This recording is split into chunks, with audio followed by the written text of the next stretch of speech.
அனைத்து நல்லுள்ளங்களுக்கும் வணக்கம். நான் உங்கள் ரவிக்குமார். தொடர்ந்து நம்ம அப்டேட் நம்பர் 85. ஈரானை விட நம்ம அட்வான்ஸாக போயிட்டுருக்கோம்ல, அவங்க 82வது அலையோடு அப்படியே ஸ்டாப் பண்ணியிருக்காங்க. ஆனால் நிகழ்வுகள் பயங்கரமாக இருக்குங்க. ஏன்னா இன்றைக்கி வெள்ளை மாளிகையோடைய செய்தி தொடர்பாளர் இல்லாமல் ஒட்டுமொத்த டீமே இன்றைக்கி உட்காந்து மிகப்பெரிய ஒரு டீட்டெயில் கொடுத்துருக்காங்க. அவங்களோட நெக்ஸ்ட் பிளான் என்ன, யார் எங்கள் கிட்ட பேச்சுவார்த்தைக்கு வந்ததாக சொன்னாங்க, எல்லா உண்மையும் போட்டு தேங்காய் உடைக்கிற மாதிரி உடைச்சிட்டார். யார்? ட்ரம்ப் அவர்கள் வந்து உடனே உடைச்சிட்டு ஃபைனலாக அவங்க என்ன எனக்கு கிஃப்ட் கொடுத்தாங்க அப்படின்றத கூட சொல்லியிருக்கிறார். அதை விட மிக முக்கியமான தகவல் என்ன அப்படின்னா, அங்கே ஈரானுடைய ஸ்டேட் மீடியாவை என்ன சொல்லியிருக்காங்கன்னா, இப்போ ஹிஸ்புல்லாவுக்கு எப்படி ஒரு பேஜர் தாக்குதல் உலகத்தையே ஒரு அதிர்ச்சிக்கு உள்ளாக்கின ஒரு சம்பவம் ஒன்று மொசாத் பண்ண சம்பவம், அதே மாதிரி அங்கே ஈரானில் இருக்கக்கூடிய அந்த பெஜில்னு சொல்லிட்டு காவல்துறை இருக்கு இல்லையா, அவங்க டிஃபன் பாக்ஸில், அதாவது சாப்பாடு கொடுக்குற அந்த டின் பாக்ஸை வந்து ஓப்பன் பண்ணும்போது வெடிச்சிருக்கான். அவங்க செய்தி குறிப்பில் என்ன சொல்கிறாங்கன்னா, 5 பேர் இறந்ததாகவும் நிறைய பேர் வந்து காயமடைந்ததாகவும் சொல்கிறாங்க. நாளைக்கு முழுமையான தகவல் வருன்ற மாதிரி சொல்லியிருக்காங்க. ஸோ மிகப்பெரிய ஒரு ஆச்சரியம். ஏற்கனவே ஷூக்குள்ளே வந்து பெரிய இந்த ஜிபிஎஸ் ட்ராக்கிங்லாம் இருக்குதுன்னு ஷூவே கொஞ்ச நாள் போடாமல் வேறு ஷூலாம் வாங்கினாங்க, கொஞ்ச நாள் போடாமல் இருந்தாங்க. திடீர்னு இந்த சம்பவம் ஒரு அதிர்ச்சி அளிக்கக்கூடிய சம்பவமாக இருக்கிறது. அதனால் அந்த ஒட்டுமொத்த வீடியோ பதிவை part A part B, first half இங்கே இஸ்ரேலுடைய சம்பவத்தையும், செகண்ட் ஹாஃப் ஈரானுடைய சம்பவத்தையும், கிளைமேக்ஸில் உங்களுக்கு இது வரைக்கும் அமெரிக்கா என்னெல்லாம் இழந்திருக்காங்கன்ற தகவலையும் சொல்ல போகிறேன். ஸோ கிளியராக புரிஞ்சுக்கணும் நீங்கள். First of Israel, second of Iran, லாஸ்ட்டாக தான் நம்ம என்னென்ன இழந்திருக்காங்கன்றது. யார் யாருக்கு எந்த ஆஃப் பிடிக்குதோ அந்த ஆஃபுக்கு நீங்கள் போயிடுங்க. வீடியோ பதிவு நான் சொல்கிறேன் நான். அதனால் வாக்காளர் பெருமக்களே வாங்க, நம்ம நேராக அமெரிக்கா கிட்ட போயிட்டு அங்கே பேச்சுவார்த்தை நடத்திட்டு அதுக்கப்புறம் ஈரான் கிட்ட போகலாம். ஸோ வீடியோவில் போகிறதுக்கு முன்பு நீங்கள் நம்ம சேனலை சப்ஸ்கிரைப் பண்ணலாம். சப்ஸ்கிரைப் பண்ணிட்டு வாங்க, மறக்காம பெல் பட்டன் கிளிக் பண்ணி ஆல் ஆப்ஷன்ஸ் கொடுங்க. வீடியோக்கு போகலாம்.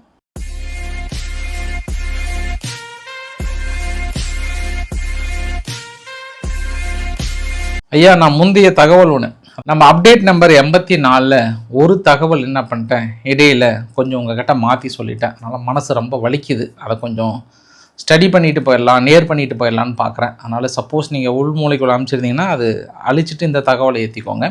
உகாண்டா, ஆப்பிரிக்கா நாடான உகாண்டா என்ன சொல்லிட்டாங்கன்னா, இந்த யுத்தத்தில் முழுமையாக நாங்கள் இஸ்ரேல் பக்கம் நிற்கிறோம். மிடில் ஈஸ்டில் அமைதி வருவதற்காக இஸ்ரேல் எடுக்கின்ற அத்தனை முயற்சிகளுக்கும் நாங்கள் துணையாக நிற்கிறோம். இஸ்ரேல் என்னெல்லாம் எங்ககிட்ட உதவிகள் கேட்குறாங்களோ அத்தனையும் நாங்கள் செய்ய தயாராக இருக்கிறோம். தேவைப்பட்டால் ஈரானுடைய இராணுவத்தை கூட அடிக்க தயாராக இருக்கிறோம்ன்ற மாதிரியான பெரிய ஒரு ஆதரவு கரத்தை நீட்டி இருக்கிறாங்க. நான் என்ன பண்ணிட்டு அவங்க ஈரானுக்கு ஆதரவு கொடுக்குறாங்கன்ற மாதிரி தான் ஃபஸ்ட்டு ஒரு எக்ஸலம் வந்த உடனே நான் அவசரமாக வந்த பதிவாகுது. அதனால் கொஞ்சம் டீட்டெயிலாக டெப்த்தாக பார்த்துட்டு முழுமையாக நாங்கள் இஸ்ரேல் பக்கம் நிற்கிறோன்ற ஒரு தகவலையும் சொல்லிட்டாங்க. இது சம்பவம் நம்பர் 1. சம்பவம் நம்பர் 2, அந்த ஈராக்கில் இருக்கக்கூடிய சம்பவம், குறிப்பாக அந்த பிஎம்எஃப் ஃபோர்ஸ்ன்னு இருக்கு இல்லையா, அதாவது ஈரான் ஆதரவு பெற்ற படைகள் இருக்கு இல்லையா, அவர்கள் மீது நேற்று அமெரிக்கா கடுமையான தாக்குதலை நிகழ்த்தியது. 7 பேர் இறந்து போயிட்டாங்க, நிறைய பேர் படுகாயம் அடைந்துட்டாங்கன்ற மாதிரி சொன்னாங்க. வரைபடத்தை கூட உங்ககிட்ட முந்தைய பதிவில் நான் காட்டியிருந்தேன். மருத்துவமனைகள் கொண்டு செல்லுகிற பதிவுகள், தாக்கல் நடத்தின பதிவுகள், எங்கெங்கெல்லாம் அட்டாக் பண்ணாங்கன்றதையும் ஸோ தொடர்ந்து நடத்திட்டு இருந்தாங்க இல்லையா. இன்றைக்கி காலையிலேருந்து மறுபடியும் அந்த குரூப்ஸ், அதாவது அந்த ப்ரோ ஈரானியன் குரூப்ஸ், இந்த ரெசிஸ்டன்ஸ் குரூப் என்ன பண்ணிட்டாங்க, கடந்த 24 மணி நேரத்தில் 23 மிசைல்ஸ் ப்ளஸ் ட்ரோன் ஆப்ரேட் அங்கே அமெரிக்காவுடைய நிலைகள் மீது அடிச்சிருக்காங்க. இந்த தடவை ஆளுகின்ற ஈராக்கினுடைய அரசாங்கத்தின் துணையோடு நடத்தினாங்க. மறுபடியும் இன்றைக்கி மதியத்துக்கு மேலே என்ன பண்ணியிருக்காங்க, கடுமையான தாக்கல் நிகழ்த்தியிருக்காங்க. பெரிய இழப்புகள் இருக்குன்ற மாதிரி சொல்லியிருக்காங்க. உங்களுக்கு நாளை காலையில் அப்டேட் பண்ணுறேன். தாக்குதலை தீவிரப்படுத்தி இருக்கிறது இஸ்ரேல். இது வரைக்கும் நாங்கள் 8000 டன் மிலிட்ரி, அதாவது ஆயுதங்களை கொண்டு வந்து இறக்கியிருக்கிறோம். 200க்கும் மேற்பட்ட விமானங்களை வந்து பயன்படுத்திட்டு இருக்கோம். தொடர்ந்து இந்த தாக்குதல்களை நடத்தி கொண்டிருக்கிறோம். ஸோ ரோரிங் லயன், த ரோரிங் லயன் இனிமேட்டு சீரப்போகுது, இனி வருகின்ற நாட்கள் எங்களுக்கு முக்கியமான நாட்கள் அப்படின்னு சொல்லியிருக்காங்க. இப்போ நம்ம மிக முக்கியமான பதிவுக்கு போகிறோம். எங்கே அப்படின்னா, ஈரானில் ஃபார்ஸ் ப்ராமினன்ஸ் அப்படின்னு சொல்லுவாங்க, எஃப்ஏ சொல்லுவாங்க, ஃபார்ஸ் ப்ராவினன்ஸ். இந்த ப்ராவினன்ஸில் அங்கே இருக்கக்கூடிய பெஜில் ஃபோர்ஸஸ் அப்படின்னு சொல்லுவாங்க. அந்த பெஜில் ஃபோர்ஸஸ்னால் அங்கே இருக்கக்கூடிய இராணுவ வீரர்கள் இல்லாமல் அந்த காவல்துறை மாதிரி இருக்காங்க இல்லையா, இவங்க அந்த உள்ளே வர செக் போஸ்ட்டு இதெல்லாம் வந்து பெருசாக பாதுகாக்கிறாங்க இல்லையா. அவங்களுக்கு வழக்கமாக என்ன பண்ணுவாங்க, இப்போ வீட்டிலேருந்து உணவு வரதை விட அந்த மதிய சாப்பாடு மாதிரி டின்னில் வரும் போல் அவங்களுக்கு இது மாதிரி கண்டெய்னர் பாக்ஸ் மாதிரி ஒரு சில ஸ்நாக்ஸ் பாக்ஸ் மாதிரி வரும் போல்.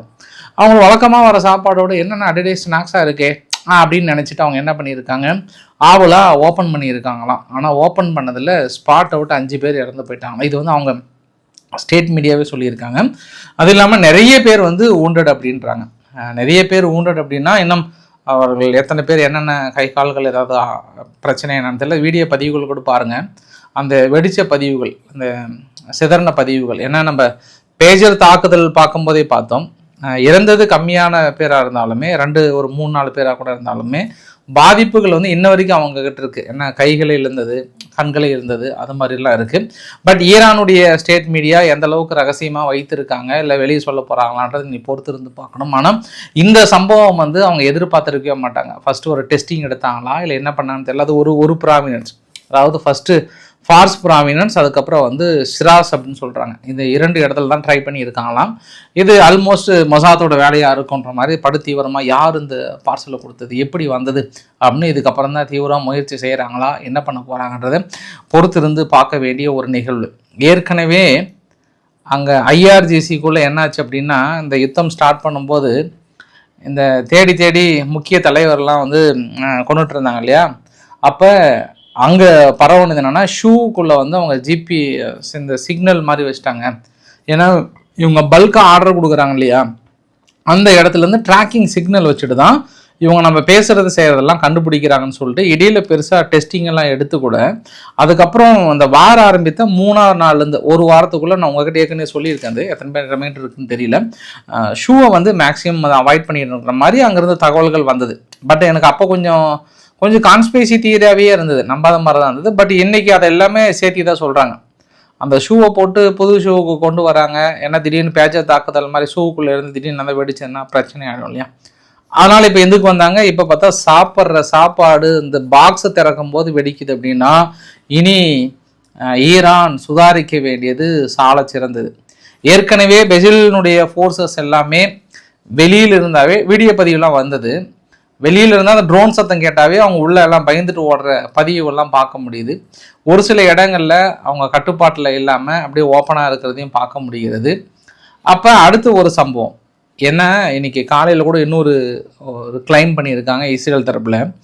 IRGCனுடைய நேவல் கமாண்டர் அவர் தான் அந்த பேந்தர் அப்பாஸில், அது இல்லாமல் ஸ்டேட் ஆஃப் ஹார்முஸை முழு கட்டுப்பாட்டில் வைத்திருக்கக்கூடிய மிகப்பெரிய ஒரு நபர். அவரை இன்னைக்கு தாக்கல் நடத்தினதில்ல, அவரோட சேர்ந்து நேவி இன்டெலிஜென்ட் டைரக்டர் ஒருத்தர் இறந்து போயிருக்கிறாராம். இது இல்லாமல் இவங்களோட பணிபுரிந்த மொத்தம் ஒரு 10 பேர் பக்கம் இறந்து போயிருக்கலாம் அப்படின்னு சொல்கிறாங்க. ஏன்னா ஒரு பெரிய கட்டிடம் நைட் அவங்க ஸ்டே பண்ணியிருக்காங்க, அங்கே இருக்கும்போது அழிச்சது தான் அப்படின்றாங்க. இது கூட மறுவைத்த நபர்கள் என்ன திரும்ப சொல்லியிருக்கிறாங்க.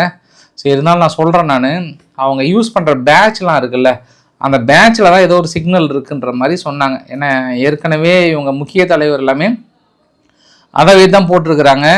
அது எப்படின்னா யூனிஃபார்ம் போட்டுட்டு ஏதாவது மூவிங் ட்ராக் இருந்தால் தான் அடிக்கிறாங்க. மூவிங் ட்ராக் இல்லாமல் ஒரே இடத்துல வச்சுருந்தாங்கன்னா அடிக்கிறதுலன்ற மாதிரி வந்து சொல்கிறாங்க. மேபி இதுவுமே அது கான்ஸ்பிரசி தியரி எடுத்துக்கலாமே. மொசாத் வந்து ஒரு புதிர் எங்கெங்கே என்ன பண்ணுவாங்கன்னு தெரியாதுல்ல. அதனால் பார்க்கலாம் இனி வருகின்ற நிகழ்வு. ஆனால் இன்னொரு விஷயத்தையும் சொல்லிட்டாங்க. நிறைய ஊடகங்கள்லாம் பார்த்தேன் நான், இது மாதிரி சின்ன குழந்தைங்க 12 வயசு குழந்தைங்கள்லாம் வந்து கன் கொடுத்து வந்து பிரயோகிச்சு ட்ரைனிங் கொடுக்குறாங்க, அவங்களையும் களத்தில் யூஸ் பண்ணுறாங்கன்ற மாதிரி வந்து சொன்னாங்க. பட் அது தப்பு. ஏன் நான் தப்புன்னு கான்ஃபிடண்ட்டாக சொல்கிறேன்னா, அவங்க பெரிய இராணுவ படையை வச்சுருக்காங்க ஈரான் பொறுத்த வரைக்கும். IRGC ப்ளஸ் ஆர்ட்ஸ்ன்னு சொல்லிட்டு மொத்தம் 2 குரூப் வச்சுருக்காங்க. ஈரான் புரட்சிகர இராணுவ படை அப்படின்னு சொல்லுவாங்க. 6 லட்சம் பேர் இருக்கிறாங்க. ரிசர்வ் மட்டுமே ஆல்மோஸ்ட் வஜித் இல்லாமல் 9 லட்சம் பேர். 10 லட்சத்துக்கு ஒரு 50,000 தான் கம்மி. இது இல்லாமல் இந்த பஜித் மொபிலைசேஷன் இருக்காங்களே, அந்த காவல்துறை மாதிரி, இவங்க ஆல்மோஸ்ட் 1 மில்லியன் பக்கமே இருக்காங்கன்றாங்க. சும்மா சர்வசாதாரணமாக இருக்குன்றாங்க. அவங்க நாடு முழுவ அவங்க மக்களுக்கு பண்ணுறதை விட ஆயுதங்களுக்கும் ஆயுதங்களை உள்ள பங்கர் கடியில் வைக்கிறதுக்கும் இந்த மாதிரி காவல்துறைக்கு தான் அதிகமாக செலவு பண்ணுறாங்க. யாரும் நான் ஈரானை சொல்கிறேன். அதனால் அந்தளவுக்குலாம் இல்லை, ஒருவேளை ட்ரைனிங் கொடுத்து வளர வரைக்கும் கொடுப்பாங்க. ஏன்னா இதற்கு முன்பு சுலைமானின்னு ஒருத்தர் இறந்து போனாலே, இப்போ குறிப்பாக ட்ரம்ப் அவர்கள் ட்ரோன் தாக்கல் நடத்தி அடித்தார் இல்லையா. பட் அவர் இருக்கும்போது ஈரான் வளர்ச்சி பெறுவதற்கு குழந்தைகளை பயன்படுத்தினார்ன்ற மாதிரி வந்து சொன்னாங்க. பட் இப்போ அவங்க வாஸ்ட் மெஜாரிட்டியாக இருக்காங்க காவல்துறை. அதனால தான் அவங்க கிரவுண்ட் ஃபோர்ஸ் நீ வாங்க நாங்கள் தயாராக இருக்கோம், வந்தீங்கன்னா அவ்வளோதான்ற மாதிரி இந்த வீடியோ பதிவில் வெளியிட்டு இருக்காங்க. யாரும் இன்றைக்கி ஈரான் வந்து 2-3 பதிவு வெளியிட்டாங்க. நீங்கள் கிரவுண்ட் ஃபோர்ஸ் வந்தீங்கன்னா நீங்கள் திரும்பி போக மாட்டீங்க. ஏன்னா இன்னைக்கு 82வது அலை வந்து ஏவுனாங்க இல்லையா, அதில் அந்த ஸ்டிக்கர் ஒட்டியிருந்தாங்க. நீங்கள் ஈரானுக்குள்ளே நுழையும் போது கன்னோடு போவீங்க, போகும்போது டெட் பாடியோடு போவீங்க, அது நாங்கள் ஒன்றும் பண்ண முடியாது அப்படின்ற மாதிரிலாம் சொல்லியிருக்காங்க. அது இன்னொன்று சொன்னாங்க ஈரான் தரப்புலேருந்து, இந்த அமெரிக்க வீரர்கள் கல்ஃப் கண்ட்ரிஸில் ஒளிஞ்சிட்டு இருக்காங்க, அந்த ஒளிஞ்சிட்டு இருக்கிற இடங்களை நீங்கள் கொடுத்துட்டு எங்களுக்கு காட்டி கொடுத்துட்டீங்கன்னா அரபு நாடுகளே நீங்கள் தப்பிச்சுப்பீங்க, இல்லைனா நாங்கள் அடிக்கிற அடியில் நீங்கள் மாட்டிக்குவீங்க அப்படின்ற மாதிரியான மிரட்டலையும் பார்க்க முடிகிறது. அதை தாண்டி கிரவுண்ட் ஃபோர்ஸ் உள்ளே போகுமா போகாதா, ட்ரம்ப் அவர்கள் என்ன சொல்லியிருக்கிறார், இல்லை வெள்ளை மாளிகை என்ன சொல்கிறது, அவங்களுடைய டிஃபென்ஸ் தரப்பில் என்ன சொல்கிறாங்க, வார் டிபார்ட்மெண்ட்டுடைய தலைவர் பீட்டர் எக்ஸத் அவர்கள் என்ன சொல்லியிருக்கிறார் அப்படின்றதுக்கு முன்பு 3 விஷயத்தை வந்து பிரிக்கிறாங்க. ஒன்று வந்து கார்க் ஐலாண்ட், இன்னும் வந்து கஷம் ஐலாண்ட், இன்னொன்று வந்து லடாக் ஐலாண்ட், இன்னொன்று வந்து சபகர். இந்த கஷம் ஐலாண்டும் லடாக் ஐலாண்டை பற்றி நேற்றைய பதிவில் நான் டீட்டெயிலாக சொல்லியிருந்தேன். ஒன்று இங்கே பிடிப்பாங்க, எல்லாம் அடிப்பாங்க. இதுவுமே கூட இப்போதைக்கு வர்ற மாதிரி எனக்கு தெரியல. ஆனால் எல்லா ஊடகங்களும் பெருசாக நம்புகிறாங்க, கிரவுண்ட் ஃபோர்ஸ் அனுப்புகிறாங்கன்ட்டு. பட் கிரவுண்ட் ஃபோர்ஸ் இப்போதைக்கு இல்லைன்ற மாதிரி தான் இன்றைக்கி பேசும்போது தெரிஞ்சுது. ஏன்னா நான் வீடியோ பதிவு கூட பாருங்கள், இன்றைக்கி ட்ரம்ப் அவர்கள் எல்லா உண்மையும், நான் எதற்காக அந்த ட்வீட் போட்டேன், ஏன் எல்லாம் என்ன டார்கெட் வைக்கிறாங்க, என்ன நடந்தது, எப்படி நடந்ததுன்னு சொல்லப்பட்டதுக்கு இந்த டீல் வந்து இது நான் இன்னொன்று சொல்லிடுறேன். நான் ட்ரம்ப் அவர்கள் பேசினது உண்மைதான் அப்படின்னு ஒரு காலத்தில் ஈரான் ஆதரவாளர்கள் வந்து இந்தியாவை பற்றி சொல்லும் போது நம்பினாங்க. எப்போ தெரியுமா, இந்த ஆப்ரேஷன் சிந்தூர் இருக்குல்ல, அப்போ வந்து லேட்ஸ் மேக் எ டீல், நான் தான் இந்தியா பாகிஸ்தான் போர் நிறுத்தினேன், அப்போ வந்து நான் சொல்லி தான் இந்தியா கேட்டாங்க, இல்லைனா அவ்வளோதான் வரி போட்டுருன்னு மிரட்டின பயந்துட்டாங்க அப்படின்னு சொல்லும் போதெல்லாம் இதே புரோ ஈரானியன்ஸ் நபர்கள் பெரிய அளவுக்கு நம்பினாங்க. ஆனால் இன்னைக்கு காலத்தின் கட்டாயம் பாருங்க, அவங்களே இன்னைக்கு ட்ரம்ப் பேச்சு வந்து பொய் சொல்றாரு, ட்ரம்ப் வந்து உண்மை சொல்லலை அப்படின்னு சொல்றாங்க. நம்ம 2 ஆங்கிளில் பார்த்துக்கலாம். அன்னைக்கு அது உண்மையா தெரிஞ்சது, இன்னைக்கு அதே ட்ரம்ப் வந்து ஈரானை பத்தி எங்கிட்ட டீல் பேச வந்தாங்க, கெஞ்சினாங்க, இப்படிலாம் பண்ணாங்கன்றது இன்னைக்கு பொய்ன்னு தெரியல. ஆனா நம்ம அன்னையில இருந்து என்ன சொல்றோம், ஒரே ஆன்சர் தான் சொல்லிட்டு இருக்கோம். அன்னைக்கும் அதே ஆன்சர் தான். சரி, மனுஷன் எப்பவுமே ஆர்வக்கோளாறு ஆறுமுகமா பாரு, அக்கல்ல பிரிண்ட் அவுட் வச்சுன்னு சுத்துவாரு, எங்க போனாலும் 8 போர் நிறுத்தினேன், அதில் இந்தியா பாகிஸ்தான் போற நான் தான் நிறுத்தினேன், இந்திய மக்கள்லாம் லட்சக்கணக்கான பேர் செத்துருப்பாங்க, நான் தான் காப்பாத்தினேன், இல்லை அணுகுண்டு பாய்ஸ் கடிச்சு தூக்கி போட்டிருப்பாங்க, அப்படி போய் வாயில கடிக்கும் போதே நிப்பாட்டுன்னு சொல்லி மிரட்டி நிறுத்தன்ற மாதிரிலாம் கதையை விட்டுட்டு இருந்தாரு. அப்பயும் கதை தான், இதுவும் கதை தான். இருந்தாலும் நான் உங்ககிட்ட சொல்றது என்னன்னா, ஈரான் வந்து எங்ககிட்ட கெஞ்சினாங்க, நான் கெஞ்சல, அவங்க வந்து எங்கிட்ட வந்து டீல் ஏற்படுத்துங்கன்னு கெஞ்சினாங்க. ஏன்னா எனக்கு தெரியும், நாங்கள் அடிச்ச அடி அது மாதிரி. இப்போ கூட நாங்கள் வில்லிங்காக தான் இருக்கோம், அவங்களும் வில்லிங்காக தான் இருக்கோம். ஆனால் இடையில அவங்க இன்னும் அந்த சுயமரியாதை மாதிரி சம்திங், ஏன்னா அவங்க ரொம்ப நாலேஜபிள் பர்சனும் இல்லை, ரொம்ப புவர் பர்சனும் இல்லை, ஆனால் ஒன்னா அந்த குட் கை தான் அப்படின்ற மாதிரியும் புகழ்றாரு. ஏன்னா அவர் ஏற்கனவே சொல்லியிருக்கிறார்ல, ஈரான் வந்து ஐக்கிய மக்கள்கிட்ட நல்லபடியாக மோதுறேன் அப்படின்னு சொல்லிட்டு நிறைய விஷயங்கள் சொன்னார். இந்த யுத்தம் எதற்காக, அவங்க கிட்ட அணு ஆயுதங்கள் இருக்கக்கூடாது என்பதற்காக, இந்த உலகம் அமைதியாக இருப்பதற்காக நாங்கள் இந்த தாக்கல் நிகழ்த்தியிருக்கோம். ஃபுல்லாக ரெசிஸ்டன்ஸ் குரூப்புக்கெல்லாம் ஆயுதங்களை கொடுத்து, அந்த ஆயுதங்கள் மூலயமா உலகத்தை மிரட்டி கொண்டு, அரபு நாடுகளையும் மிரட்டி கொண்டு, எல்லா ஹமாஸ், ஹெஸ்புல்லா, ஹவுதிகள் முழுமையாக எல்லாத்துக்கிட்டே இவங்க கிட்ட அணு ஆயுதம் இருந்திருந்தா இந்நேரம் இன்னைக்கு எல்லாத்தையும் எல்லா மீதும் போது இன்னைக்கு பல லட்சக்கணக்கான மக்கள் உயிர்ந்திருப்பாங்க. அதை நான் காப்பாற்றிருக்கின்ற பெருமை எனக்குள் இருக்கிறது. எத்தனையோ அதிபர்கள் இருந்திருக்கலாம். கடந்த 47 வருடங்களாக ஈரான் மீது தைரியமாக தாக்குதலை தொடுத்தது அது எனக்கு தான் சேரும். ஏன்னா எல்லாம் பயந்தாங்க. நான் அப்படி கிடையாது. இந்த உலக மக்களுக்கு ஒரு விடிவு காலம் கொடுத்திருக்கிறேன், ஒரு சுதந்திரத்தை கொடுத்திருக்கிறேன் அப்புறமெல்லாம் பயங்கரமாக பேசினாரு. அப்போ ஒரு பேசும்போது என்னன்னா, ரொம்ப அதாவது இத்தனை நாள் பேசின விஷயத்த ரொம்ப தொகுத்து ரொம்ப டீட்டெயிலாக சொல்லணும் அப்படின்னா, அவங்க ப்ராக்சி குரூப்ஸை வளர்த்தக்கூடாது, அவங்க மட்டுமே வச்சுருந்தாங்கன்னா இப்போ கூட எங்களுக்கு பிரச்சனை இல்லைன்ற மாதிரி தான் சொல்கிறாரு. எங்களுக்கு வந்து யூகே பெருசாக உதவிறான்னு சொன்னாங்க. ஃபஸ்ட்டு ஆரம்ப கட்டத்தில் அனுப்புகிறோம் தான் சொன்னார், பயங்கரமாக சரின்னு தானார். ஒரு வாரத்துக்கு அப்புறம் என்னாச்சுன்னா திடீர்னு கப்பல் அனுப்பலை, எதுவுமே பண்ணல, திருப்பி போயிட்டாங்க. ஸோ எங்கள் ஆயுதங்களோட கம்பேர் பண்ணும்போது அவங்களாம் ஒரு டாய்ஸ், தேர்க்கடையில் விற்கிற டாய்ஸ் மாதிரி, அவ்வளோதான் அப்படின்றாரு. அதை கேட்டால் அவங்க என்ன நினைப்பாங்க, நான் அதுவும் அவங்க 23ஆம் புலிகேசி டீம் ஆச்சு, சும்மா போயிட்டு ரஷ்யாவை மிரட்டிட்டு இருக்கிற ஆளாச்சு, அதுவும் என்ன பண்ணுவாங்க, போயிட்டு ரஷ்யாவுக்கு பயங்கரமான ஆதரவு கொடுத்து போரிஸ் ஜான்சன்லாம் கேட்டால் என்ன நினைப்பார்? இது சொல்லுங்கள், சீவா தலைவர் அவர் வச்சானா என்ன நினைப்பார்? அவர் போயிட்டு சும்மா சும்மா ரஷ்யாவை மிரட்டுறது, ரஷ்யா தொட வந்தால் நேட்டோ நாடுகள் இருக்குன்றது நம்ம நிறைய தடவை பேசும்போது பேசியிருக்கோம். நம்ம எதுவாக யூகேவாக இருக்கட்டும், யாராக இருக்கும், ஃப்ரான்ஸாக இருக்கட்டும், இல்லை மற்ற நாடுகளாக இருக்கட்டும், நேட்டோ இல்லாமல் தைரியமாக ஒரு நாட்டை மிரட்டி நீங்கள் போருக்கு போங்க பார்க்கலாம் அப்படின்னு நம்ம சொல்லப்பட்ட விஷயங்கள் தான். அது இன்றைக்கி அவர் சொல்லியிருக்கிறார். நேட்டோ என்ற ஒற்றை பிம்பத்தை வைத்து கொண்டிருந்த யூகே இன்றைக்கி எங்களுக்கு ஒரு பேப்பர் டாய்ஸ் மாதிரி, ஒன்றுமே இல்லை, நீங்களாம் டம்மி பீஸுங்க, இருந்தாலும் பரவாயில்ல, என்ன உங்களோட உதவி தேவையில்ல, I don't need it, I don't need it, I don't need it அப்படின்னு 3-4 தடவை சொல்லிட்டாரு. அப்படின்னா அவர் அந்த மனசுக்குள்ளே அப்படியே வெம்பி இருப்பாராட்டுக்குது. டெய்லியும் பாவம் அவங்க மனைவி போங்க சாப்பிடுங்கன்னா கூட மனசை சாப்பிட போக மாட்டார். அந்த அளவுக்கு மனசை வந்து ஒரு ஆதங்கத்தில் இருக்கிறாரு. அதே சமயத்தில் நேட்டோ நாடுகளை ஆபத்தில் காப்பாற்றினது நான் தான். ஏதாவது ஒரு பிரச்சனைனா நாங்கள் தான் போய் காப்பாற்றணும். ஆனால் இன்னைக்கு எங்களுக்கு ஒரு தேவை, வாங்க கிரவுண்ட் ஆப்ரேஷனுக்கு போகலான்னு கிடையாது. அவர் சொல்லலை, ஆனால் சொல்கிறத வச்சு நம்ம கெஸ் பண்ண முடியுது. நேட்டோ நாடுகள் வந்தாங்கன்னா கிரவுண்ட் ஆப்ரேஷன் போகலான்ற முடிவில் இருந்தாங்க. அவங்க வரல அப்படின்றதுனால அவங்க அடுத்த ஆப்ஷனுக்கு போயிருக்காங்க. இன்னும் அந்த பிளானை வந்து தள்ளி போட்டிருக்காங்கன்னு தெரியுது. ஆனால் ஒன்று மட்டும் வச்சுக்கோங்க, பேப்பர் டைகர், நேட்டோ நாடுகளை பார்த்து, ஓ பேப்பர் டைகர், நீங்கள் உங்களுக்கு ஒரு ஆபத்துன்னு வரும் பாருங்க, அன்னைக்கு உங்களை வச்சு செய்ய போகிறேன். இதுக்கப்புறமும் எனக்கு உதவி செய்யாத ஒரு நேட்டோ நாடுகள் இனி உலகத்தில் இருந்தால் என்ன, இல்லை என்றால் என்ன அப்படின்றாங்க. தலைவரே ஏன் அவசரப்படுறீங்க? ஜெர்மனியுடைய போரிஸ் பிஸ்டோரியஸ் என்ன சொல்றாரு தெரியுங்களா? டிஃபென்ஸ் மினிஸ்டர் வந்து என்ன தெரியுமா சொல்றாரு? இது உங்க யுத்தமா, அவருக்கும் உங்களுக்கும் சம்பந்தம் இல்லையா, தேவையில்லாம போயிட்டு நீங்க டேஷ் எடுத்துட்டு கொழுப்பு எடுத்துட்டு போய் அங்கே அடிச்சிட்டிங்கன்னு சொல்றாருங்க தலைவரே அப்படின்னு கேட்டிருக்காரு. அவர் இன்னும் டென்ஷன் ஆயிட்டாரு. ஓஹோ, அப்ப உக்ரைன் யாருடைய யுத்தம்? எங்க நாடும் உக்ரைனு எவ்வளவு தொலைவு இருக்கு? நாங்க ஏன் ஐரோப்பாவை காப்பாற்றணும்? நான் இல்லைன்னா வந்து ஐரோப்பா அடிச்சிருக்க மாட்டாங்களா? இதுக்கெல்லாம் நன்றி கடன் இருக்கிறதா அவர்களிடம் அப்படின்னு அப்படி கேட்குறாரு. இப்படி நேட்டோ நாடுகள் வர்றதை வந்து ரொம்ப விரக்தியாக தாங்கிறாரு. ஸ்ட்ரெயிட் ஆஃப் ஹார்முஸ் பகுதியை அவங்க டீலு கொண்டு வந்தாங்கன்னா ஓப்பன் ஆகும், இல்லைன்னா வெயிட் அண்ட் சி பாருங்க. அதாவது ஈவு இறக்கம் இல்லாமல் அந்த வழியில் 20 கன்னி வெடிகளை போட்டது யார்? நான் கேட்குறேன், பொது பாதையில் கன்னி வெடிகளை போடலாமா?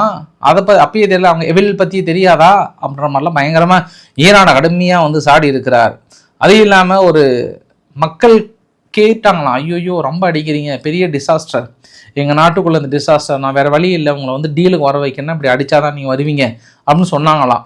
யார்? ட்ரம்ப் அவர் சொன்னாராம்.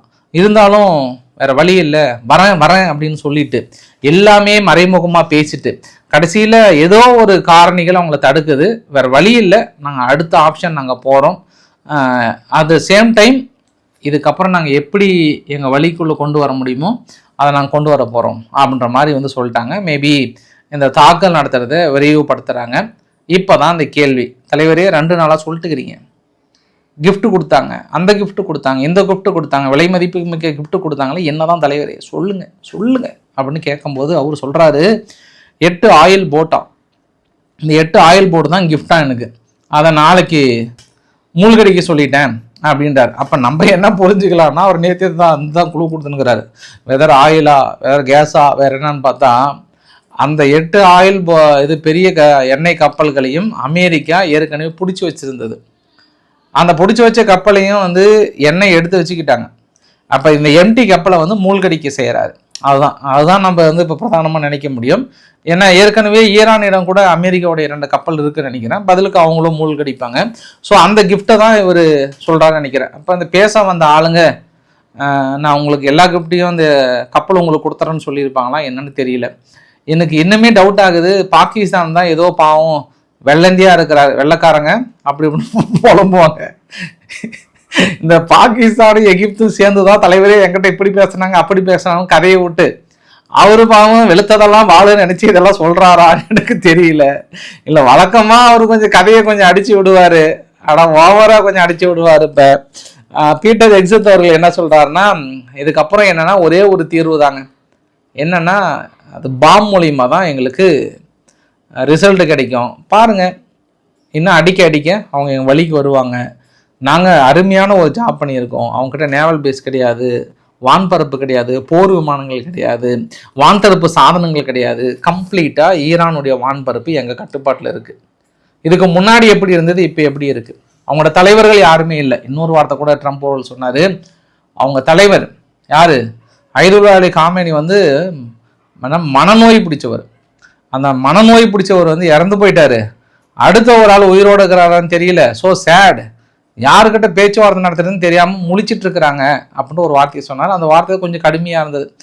எல்லாமே தலைவர், உச்சபட்ச தலைவர் அப்படின்னு சொல்லிட்டு செலிப்ரேட் பண்ணுறாங்க. பட் அவரை வந்து ஒரு மனநோய் பிடித்த தலைவர் அப்படின்ற ஒரு வார்த்தை சொல்வது தான் அது அப்பயே நிறைய எக்ஸலத்தில் பார்த்தேன் நான். அது இல்லாமல் அது வந்து மார்க்கோ ரூபியோ அவர்களை வந்து இன்சிட் பண்ணார். கடந்த 47 வருடங்களாக எங்கள் மீது தாக்குதல் நடத்தி எங்கள் மக்களை கொன்று குவித்த ஈவு இரக்கமற்ற ஒரு அரசாங்கத்தை நாங்கள் எங்கள் கட்டுக்குள் கொண்டு வருகிறோம் என்றால் அது எங்கள் தலைவரால் மட்டும்தான் முடியும், வேறு யாராலையும் முடியாது அப்படின்னு நிறைய சொல்லியிருக்கிறார். அவங்க பேசினது பாஸ் ஒரு 2 மணி நேரம் பாஸ்.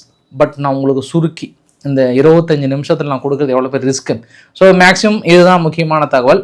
ஃபைனலாக கம் டு வாப்பா, கன்க்ளூஷனுக்கு வாப்பா போதும்பா அப்படின்னு நினைக்கிறவங்களுக்கு இனி அடுத்த கட்ட தாக்குதல் மூலியமாக எங்களை நீங்கள் பார்க்க போகிறீங்க. மறுபடியும் அவங்கள வந்து உட்கார வைக்க போகிறோம், இனி தாக்குதல் தொடர போகிறது அப்படின்னு சொல்லிட்டாங்க. மறுபடியும் வழக்கம் போல் ஷேரில் வந்து ஏற ஆரம்பிச்சிருச்சு. க்ரூட் ஆயில் இப்போ வந்து லாஸ்ட்டாக நான் பார்க்கும்போது 94 இருந்தது. மறுபடியும் நாளைக்கு 98 வரைக்கும் வாய்ப்பு இருக்குது. யாராவது சான்ஸ் இருந்தால் ட்ரை பண்ணுங்கள். கண்டிப்பாக பெரிய அளவுக்கு வாய்ப்புகள் இருக்குது. ஏன்னா அடிக்க ஆரம்பிக்கிறாங்க. ஏன்னா அமெரிக்கா என்ன சொல்லியிருக்காங்கன்னா, இது வரைக்கும் நாங்கள் 10,000 டார்கெட் வந்து வச்சுருக்கோன்ற மாதிரி சொல்கிறாங்க. பார்க்கலாம். ஆனால் ஈரான் கொஞ்சம் மனசில் வச்சுக்கிறது நல்லது. கொம்பன் களத்தில் இறங்கிட்டார். இந்த கொம்பை களத்தில் இறங்கிட்டா எந்த நாடாக இருந்தாலும் கொஞ்சம் அப்படியே யோசனை பண்ண ஆரம்பிச்சிடும். யார் வீடியோ பதிவு உங்களுக்காக தான். அப்படியே எப்படி டட்டன் டட்டன் டட்டன் மியூசிக்லாம் போட்டு பயங்கரமாக போட்டிருந்தாங்க. ஜெலன்ஸ்கி சவுதி அரேபியாவில் வந்து காலடி வச்சிட்டாரு. அதுவும் வைக்கிறது முன்னே சொல்லிட்டாரு, தலைவா இனி கிவ் அண்ட் டேக் பாலிசி தான், நாங்கள் உங்களுக்கு உதவி பண்ணுறோம், நீங்கள் எங்களுக்கு உதவி பண்ணுங்கள், 2 பேரும் ஷேர் பண்ணி முடிச்சு தள்ளுறோம் சவுதி அரேபியா கிட்ட. நீங்கள் ரஷ்யாவுக்கு எதிராக வாங்க, நான் உங்களுக்கு ஈரானுக்கு ஆதரவு பண்ணுறாரு. அவ்வளோ சீக்கிரம் சவுதி ரஷ்யாவுக்கு எதிராக போயிடுமான்னு எனக்கு தெரியல. பட் இருந்தாலும் மனுஷன் இப்போ ஏன் பிள்ளை இதெல்லாம் சொல்கிறாருன்னா, அங்கே நேட்டோ நாடுகள் நம்பி தான் பாவம் மனுஷன் இருந்தார். எனக்கு அந்த நேட்டோ நாடுகள்லேருந்து நாங்கள் ஏன் வெளியேறக்கூடாதுன்னு சொன்ன அடுத்த செகண்ட் எனக்கு யார் தெரியுமா மனசில் வந்தார்? இந்த ஜெலன்ஸ்கி தான். பாவி மனுஷன். இந்த நேட்டோவில் சேரணுன்ற ஒரு ஒற்றை எண்ணம் தான் இன்றைக்கி அந்த நாடு இன்றைக்கி இவ்வளோ பிரச்சனைக்கும் காரணம். கடைசியில் அந்த நேட்டோ நாடே உடஞ்சி போயிடுச்சு. ஒரு ராசி சரியான ராசியா. என்னைக்கு நீங்கள் ரேசா பலாவிக்கிட்ட கை கொடுத்தீங்களோ, இது மேபி ஒரு வாரத்தில் கூட நடந்திருக்கலாம் மாட்டேங்குது. அது மனுஷன் கனவு தொலைஞ்சு போச்சு அப்படின்னு நினைச்சேன் நான். இது வரைக்கும் ஜெலன்ஸ்கி கை கொடுத்த நபர்கள் யாராவது தலைவர் பதவியை பொறுப்பாக ஏற்றிருக்கிறாங்களா அப்படின்னா அது எண்ணி சொல்லிடலாம். ஸோ அதுவுமே குறிப்பிடத்தகுந்த விஷயம். அந்த நேட்டோ நாடுகளே இன்னைக்கு இல்லாமல் பண்ணிட்டே தலைவா. அதற்காக தனது நாட்டு மக்களை இழந்து, தன் இடங்களை இழந்து, தன் மக்கள் உயிர்களை இழந்து எத்தனை இழந்தீர்கள். இன்னைக்கு கடைசியில் நேட்டோவே பெரியது என்னும் போது கொஞ்சம் மனசு வருத்தமாக தான் இருக்குது. இப்போ கடைசியில் சவுதி அரேபியா கிட்ட வந்திருக்கிறார். சவுதி அரேபியாவை காப்பாற்ற போகிறேன்னு சொல்லியிருக்கிறார். இனி ஈரானா நானாக பார்த்துக்கலான்ற மாதிரிலாம் சொல்லியிருக்கிறார். பார்க்கலாம். சரி, இப்போ பார்ட் பி இப்போ தான் முடிஞ்சு. ஏதாவது இன்டர்வல் நீங்கள் ஸ்நாக்ஸ் ஏதாவது சாப்பிட்ற மாதிரி இருந்தால் சாப்பிட்டுக்கோங்க. அடுத்து நம்ம வந்து நேராக பார்ட் பிக்கு போகிறோம். அதற்கு முன்பு இன்னொரு விஷயத்தையும் சொல்லிடுறேன். இந்த தாக்குதலில் வந்து இது இன்னைக்கு நடந்த பிரத்யோகமான தாக்குதலில் லெபனான் மீது தாக்கல் நிகழ்த்தப்பட்டிருக்கிறது. ஈராக், தெஹரன், இஸ்ஃபஹான், அப்புறம் UAE, இஸ்ரேல், மஞ்சள் கலர் வந்து இவங்க நடத்தினது, அதுவும் பக்ரைன், இதெல்லாம் வந்து குறி வைத்து தாக்கல் நடத்தியிருந்தாங்க. நான் இன்னொரு விஷயத்தையும் சொல்லிட்டு போயிடுறேன். ஈரான் கிட்ட போயிடுறேன். என்ன நிசோபார் இண்டஸ்ட்ரியல் டவுன் அப்படின்னு சொல்லிட்டு ஒரு முக்கிய டவுன் மீது அடிச்சிருக்காங்க இன்றைக்கி காலையிலேருந்து இஸ்ரேல் பிளஸ் அமெரிக்க படைகள். அப்புறம் இன்னொன்று வந்து கிரம்ஷாபாத் அப்படின்னு சொல்லிட்டு மற்றொரு நகரம், மற்றும் 2 நகரங்களை குறிவைத்து அடித்திருக்காங்க. அது இல்லாமல் வழக்கம் போல் அவங்க தெஹரன் அடிக்கிறாங்க, இஸ்ஃபஹான் அடிக்கிறாங்க, அப்புறம் வந்து பேந்தர் அப்பாஸ், இந்த பகுதிகளை வழக்கமாக குறி வைத்திருக்காங்க. சரி, இப்போ நம்ம பார்ட் பி ஹெஸ்புல்லா கிட்ட வந்துடலாம். ஹெஸ்புல்லா வந்து இன்னைக்கு ஒரு வீடியோ பதிவு வெளியிட்டிருந்தாங்க. முன்னேறும் போது நாங்கள் அடிச்சிருக்கிறோம், அவங்களுடைய 2 மெர்காவா டேங்கை வந்து வீழ்த்திருக்கிறோம்னு சொன்னாங்க. இன்னொரு ஷாக்கிங் சர்ப்ரைஸ் என்னென்னா, ஹெஸ்புல்லானுடைய ராக்கெட் நஹ்ரயா அப்படின்ற ஒரு பகுதியில் ஒரு கட்டடத்தின் மீது விழுந்திருக்கு. ஒருத்தர் இறந்து போயிருக்காங்க. அவ்வளோ பெரிய ராக்கெட் அடித்து கூட உயிரிழப்புகள் கம்மியானது இஸ்ரேல். ஆனால் ஹெஸ்புல்லா அனுப்புகிற ராக்கெட் வந்து இப்போ சைரன் வரதில்லைன்றாங்க. அதான் பெரிய ரிஸ்க்காக இருக்குன்றாங்க. இதற்கு முன்பெல்லாம் ஹெஸ்புல்லா ராக்கெட்லாம் சர்வசாதாரணமாக சுட்டு வீழ்த்தினாங்க. பட் இப்போ வந்து ஹிட்டு நிறைய ஆகுது. வான்தடுப்பு சாதனங்கள் இழந்துட்டாங்களா இல்லை வான்தடுப்பு ஏவுகணைகளை இழந்துட்டாங்களான்னு தெரியல இஸ்ரேல். இந்த 2 ஆங்கிளில் பார்த்தோம் அப்படின்னா ஒன்றே அனுப்புகிறாங்க, ஒன்றே ஹிட் ஆகுது. கொத்து குண்டுகளாக அனுப்புகிறாங்க. இந்த பக்கம் லெபனானில் ஹெஸ்புல்லாவும் அடிக்கிறாங்க. அப்போ ஹெஸ்புல்லா அடிக்கும் போது இஸ்ரேல் என்ன பண்ணுவாங்க? அடிப்பாங்க. இஸ்ரேல் என்ன பண்ணிட்டாங்க? ஒரு பெரும் பகுதியை மேலே ஏற சொல்லிட்டு மறுபடியும் பயங்கரமான ஒரு தாக்குதல், கிரவுண்ட் ஃபோர்ஸை பயங்கரமாக முன்னேறிட்டு இருக்காங்க. இந்த தடவை கடுமையான தாக்குதலாக இருக்குன்னு ஒரு எச்சரிக்கையும் கொடுத்துருக்காங்க. எர்டகன் அவர்கள், துருக்கியோட எர்டகன் அவர்கள் என்ன சொல்லியிருக்கிறாருன்னா, இந்த Isfahan, Tabriz, Tehran, Baghdad, Beirut, Sanaa, Erbil, Amman இந்த பகுதியெல்லாம் தாக்கல் நடத்துறதெல்லாம் யாருக்காக, எதற்காக? ஒரு பர்டிகுலராக இனப்படுகொலை நிகழ்ந்து கொண்டிருக்கிறது. ஒரு ரீஜியனை முழுமையாக முடிக்கும்னு நினைக்கிறாங்க. ஆனால் நம்ம எந்த சூழ்நிலையிலும் நம்ம விட்டு கொடுத்துடக்கூடாது. அரபு நாடுகளுக்குள்ள ஒரு மோதல் வந்து விடவே கூடாது. நம்மளை எவ்வளோதான் அடித்தாலும் நம்ம தாங்கணும்.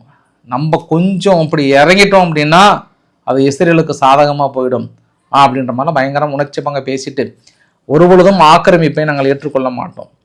லெபனானுடைய பகுதிகளை இஸ்ரேல் ஆக்கிரமித்தால் நடவடிக்கை வேறு விதமாக இருக்கும் அப்படின்னு பயங்கரமாக எச்சரிக்கை கொடுத்துருக்கிறார். ஆனால் இவங்க என்ன சொல்கிறாங்கன்னா, அது பஃபர் ஜோனாக நாங்கள் இணைக்க போகிறோன்றாங்க. அது எக்ஸாம்பிள் எப்படி தெரியுமா? துருக்கி சிரியானுடைய ஒரு பகுதிகளை பஃபர் ஜோனாக பிடிச்சி வைக்கிறாங்க.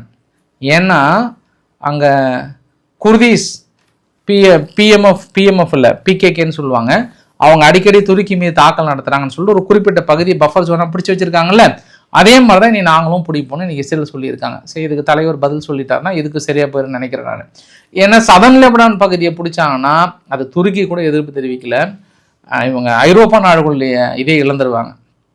பிரான்ஸ் கடுமையாக எதுக்குறாங்க, எல்லா நாடுகளுமே கடுமையாக எதுக்குறாங்க. ஆனால் இவங்களோட மூமெண்ட் எல்லாம் பார்த்தோம் அப்படின்னா சதன் லெபனானை பஃபர் ஜோனாக அறிவித்து இனி அந்த லெட்டானி ரிவர் வரைக்குமே கிட்டத்தட்ட அட்டாச் பண்ணுறதா இன்னைக்கு தீர்மானமாகவே நிறைவேற்றிருக்கிறாங்க. இனி என்ன ஆக போதோ தெரியல. இன்னும் காசாவுக்கு விடிவு காலம் கிடைக்கவில்லை. அடுத்து லெபனான் என்ன விதமான பொருளாதார சூழ்நிலை சிக்கலில் மாட்ட போகிறது என்று தெரியவில்லை. யுஏஏ பர்டிகுலராக குறி வச்சிட்டாங்க. இன்னைக்கு யுஏஇ 11 ட்ரோனும் 15 பாலிஸ்டிக் மிசைல்ஸு தாக்கல் நடத்தியிருக்காங்க. நேற்றைய ஊடகங்கள் என்ன சொன்னாங்க, பாலிஸ்டிக் மிசைல்ஸ் தாக்கல் நடத்தலன்னு உடனே அவ்வளோதான் முடிஞ்சுனாங்க. அப்போ நான் அவங்ககிட்ட ஒரு ஸ்டேட்மெண்ட் சொன்னேன், யாரை நம்பினாலும் நம்பலாம், ஈரானை நம்ப முடியாது. அவங்க ஒரு அமுத சொருப்பி மாதிரி எங்கெங்கே வைத்திருக்காங்கன்னு தெரியாது. நம்ம இந்தியா போன்ற பரந்த தேசம் மாதிரி அவங்களும் ஒவ்வொரு வீட்லையும் ஒவ்வொரு வெஹிக்கிள் வச்சுருப்பாங்க. அதை தேடி தேடி அடிக்க முடியாது. ஏன்னா சும்மா ஒரு 4-5 அடி அடிச்சுட்டு குறைச்சிக்கலாம் முடியாது. கண்டிப்பாக அது கொஞ்சம் ரொம்ப நாள் ஆகும். அதனால் யுஏ ஏன் டார்கெட் வைக்கிறாங்கன்னா, தொடர்ந்து அவங்க எங்களுக்கு துரோகம் பண்ணிட்டாங்க, எங்களுக்கு நிறைய துரோகம் பண்ணியிருக்காங்க, அவங்க மண்ணிலேருந்து தாக்கல் நடத்துறதுக்கான திட்டங்கள்லாம் திட்டுறாங்க, அதனால் நாங்கள் முடிச்சிடும் கதைன்ற மாதிரி சொல்லியிருக்காங்க. வீடியோட நிறைவு பகுதியில் ஸ்பெயினுக்கு மட்டும் விலக்கு கொடுத்துருக்காங்க. ஸ்டேட் ஆஃப் ஹார்மோஸ் பகுதியில் வாங்க ஸ்பெயின் நீங்கள் மட்டும் யூஸ் பண்ணிக்கோங்க அப்படின்னு சொல்லியிருக்காங்க. ஈரானுடைய ஆயில் ரெவென்யூ வளர்ந்துருக்கான். ஏன்னா மற்ற எல்லா கப்பல்களையும் தடுத்தாலும் ஈரான் மட்டும் என்ன பண்ணுறாங்கன்னா, சீனாவுக்கு அனுப்புகிறாங்களாம், இந்தியாவுக்கு அனுப்புகிறாங்களாம், மற்ற நாடுகளுக்கு அனுப்பிட்டே இருக்கிறாங்களாம்.